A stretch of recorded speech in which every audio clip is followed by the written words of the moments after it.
పెట్టాలి దీపం. కానీ కార్తీక పౌర్ణమి నాడు దీపం వెలిగిస్తే వెలిగించి వెళ్ళిపోకూడదు. కొవ్వొత్తితో అస్సలు వెలిగించకూడదు దీపాన్ని. ఎందుకంటే అది చచ్చిపోయిన జంతువు యొక్క కొవ్వుతో తయారు చేయబడుతుంది.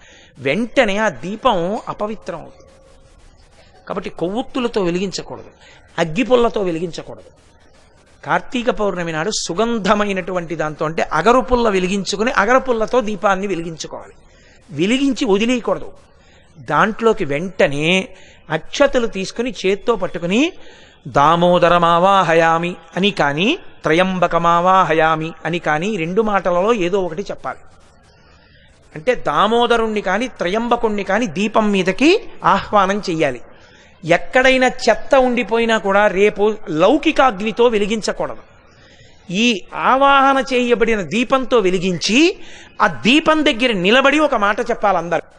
కీటాహ పతంగాహ మశక